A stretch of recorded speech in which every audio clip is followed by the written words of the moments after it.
Saudi മലയാളിയിലേക്ക് എല്ലാവർക്കും സ്വാഗതം. ഞാൻ ജിഹാദുദ്ദീൻ അരീക്കാടൻ. മദീനയിലെ മസ്ജിദ് നബവിയുടെ മുറ്റത്തുള്ള പ്രത്യേക യന്ത്രക്കുടകൾ മദീന സന്ദർശിക്കുന്ന ഓരോരുത്തർക്കും വലിയ അത്ഭുതമുളവാക്കുന്ന കാഴ്ചയാണ്. നബി സല്ലല്ലാഹു അലൈഹി വസല്ലമയുടെ മസ്ജിദിൻ്റെ അങ്കണങ്ങൾക്ക് തണൽ നൽകുന്നതിനുള്ള പദ്ധതിയുടെ ഭാഗമായി പ്രത്യേകം രൂപകൽപ്പന ചെയ്ത 250 ഓട്ടോമാറ്റിക് യന്ത്രക്കുടകളാണ് പള്ളിക്ക് ചുറ്റുമായി സ്ഥാപിച്ചിട്ടുള്ളത്.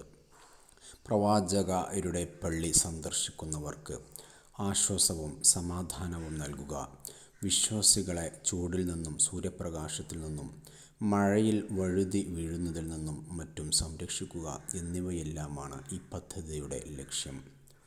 കാറ്റ്, തീ, മഴ എന്നിവയ്ക്കെതിരെ ഉയർന്ന പ്രതിരോധം നൽകുന്ന പ്രത്യേക നിർമ്മാണ സവിശേഷതകൾ ഉൾക്കൊള്ളുന്ന യന്ത്രക്കുടകളുടെ നിറവും അവയിലെ ഡിസൈനും വരെ പ്രകാശം കടത്തിവിടുന്നതിനും നിയന്ത്രിക്കുന്നതിനും മറ്റും സാധ്യമാക്കുന്ന രീതിയിലുള്ളതാണ്. ഏകദേശം 40 ടൺ ഭാരമുള്ള ഒരു കുടയുടെ ഉയരം 22 മീറ്ററാണ്.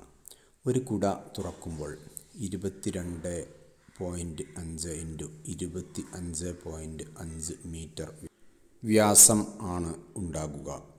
ഓരോ കുടയിലും ഒന്നിനു മുകളിൽ മറ്റൊന്ന് എന്ന രീതിയിൽ 2 ഓവർലാപ്പിംഗ് ഭാഗങ്ങൾ അടങ്ങിയിരിക്കുന്നു. അത് അടക്കുമ്പോൾ തുല്യമായിരിക്കും.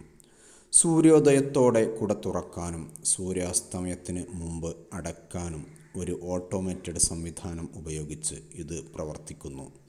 കുടകൾ സ്വർണം പൂശിയ ചെമ്പ് ഉൾപ്പെടെയുള്ള വളരെ കാര്യക്ഷമമായ വസ്തുക്കൾ ഉപയോഗിച്ചാണ് രൂപകൽപ്പന ചെയ്തിരിക്കുന്നത്. കുടകളിൽ 436 സ്പ്രേ ഫാനുകൾ അടങ്ങിയിരിക്കുന്നു. അവ അന്തരീക്ഷത്തെ തണുപ്പിക്കാനും താപനില കുറയ്ക്കാനും സഹായിക്കുന്നതിന് കുടകളുടെ വശങ്ങളിൽ സ്ഥാപിച്ചിട്ടുണ്ട്.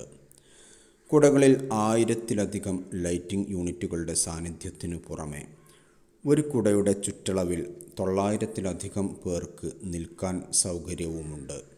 അതായത് മസ്ജിദുൻ നബവിയിൽ കുടകളുടെ കീഴിൽ മാത്രം 2.25 ലക്ഷം പേർക്ക് നിൽക്കാൻ സൗകര്യമുണ്ടെന്ന് സാരം. ഏതായാലും മസ്ജിദുൻ നബവിയിലെ ഈ യന്ത്രക്കുടകൾ വിദേശത്തു നിന്ന് നിർമ്മിച്ച ഇറക്കുമതി ചെയ്ത ഈ യന്ത്രക്കുടകൾ പള്ളിയിലെത്തുന്ന ഓരോരുത്തർക്കും വലിയ അത്ഭുതവും അതുപോലെ തന്നെ വലിയ ആശ്വാസവും നൽകുന്നതാണ് എന്ന് പറയാതെ വയ്യ. Thank you.